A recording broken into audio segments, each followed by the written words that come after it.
अस्सलामुअलैकुम। बीच से निकलने के बाद हम बहुत थक चुके थे और भूख भी जोरों की लग रही थी। हमने एक जगह गाड़ी रोकी और टूट पड़े बिरयानी पर। अब बिरयानी तो ऐसी चीज है ना कि एक ही प्लेट में पूरी दुनिया समेट लेती है।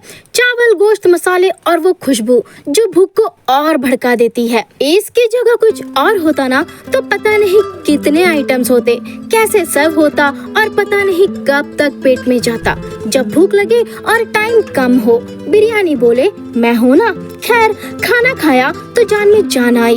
उसके बाद हम निकल पड़े एक छोटे से डेस्टिनेशन पर जिसको हम राइट म्यो जट्टी बोलते हैं।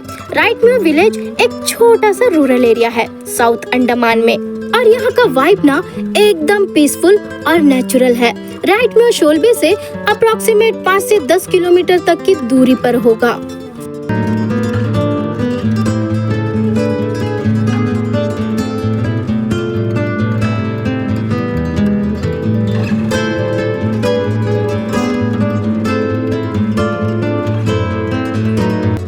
इस जगह दो तरफ लकड़ी के पुल बने हुए थे। वैसे तो पानी समंदर का ही है, लेकिन यहाँ पर किसी ग्रीक या रिवर जैसा एरिया बना हुआ है जो मैंग्रोव के पास कॉमन है अंडमान में। एक पुल शायद अबंडन है और दूसरी की हालत लगभग ठीक ही थी। यहाँ कुछ बोट्स भी रखे हुए थे जो शायद यहाँ के लोकल्स और ऑफिशियल्स यूज किया करते हैं।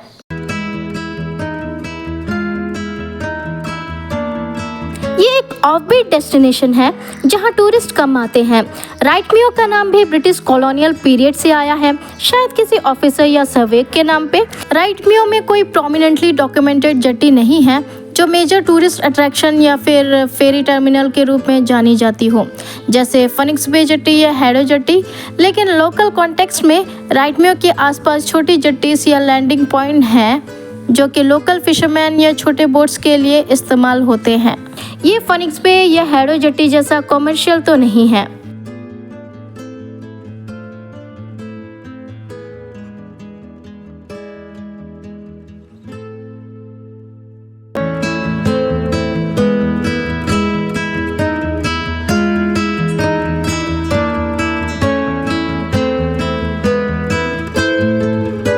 राइट म्यो के इलाके में नेचुरल ब्यूटी और ग्रीनरी है। ये एक रिलेटिवली शांत और कम टूरिस्टी एरिया है।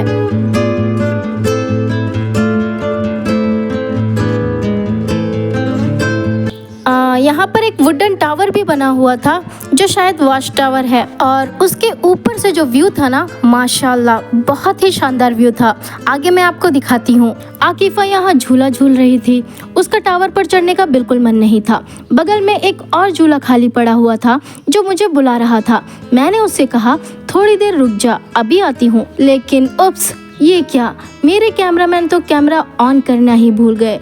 गुस्सा तो आया क्योंकि कुछ शॉट मिस हो गए थे, पर कोई नहीं, ऐसे ट्रेवल व्लॉग्स में ये सब तो चलता रहता है। और माशाअल्लाह मेरे हस्बैंड इतने सपोर्टिव हैं तो उनकी ये गलती तो माफ़ है। तो ऊपर टावर पे 10 to 15 मिनट्स का क्वालिटी टाइम स्पेंड किया, थोड़ी बातें की, ऊपर से अंडमान का वो जॉ ड्रॉपिंग व्यू एंजॉय किया। वो जंगल, वो रिवर, सब कुछ पता नहीं पर क्यों ये सब ना मुझे अमेज़न रिवर वाला फील दे रहा था। फिर नीचे देखा तो लोकल्स बोट निकाल रहे थे, शायद फिशिंग के लिए जा रहे थे वो।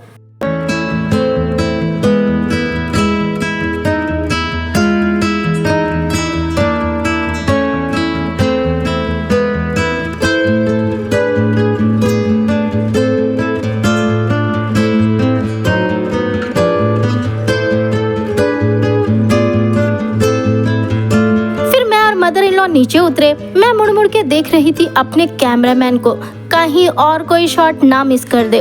और हम नीचे उतरे। बीच पर पानी में उतरने की वजह से मेरी पूरी ड्रेस गीली हो चुकी थी।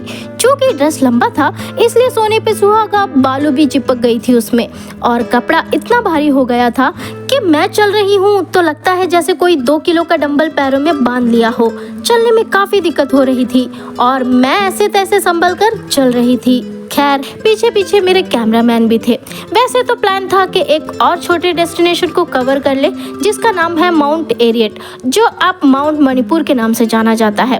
करीबन 2-2:30 बज रहे थे। हमने सोचा कि पहले घर चलते हैं, फ्रेश होते हैं और असर की नमाज अदा करके फिर निकलते हैं। बट हमारी एनर्जी खत्म हो चुकी थी और कहीं जाने की हिम्मत नहीं बची थी। फिर क्या, मैं नीचे आकर झूले में बैठ गई और खुद को थोड़ा रिचार्ज किया और फिर हम निकल लिए वहाँ से भी। तो झूले का मजा, टावर का व्यू और कैमरामैन का उप्स वाला स्क्रू, अंडमान के जंगल में हमारा एडवेंचर। तो इस व्लॉग में इतना ही, मिलते हैं अगले व्लॉग में, तब तक के लिए ख्याल रखें।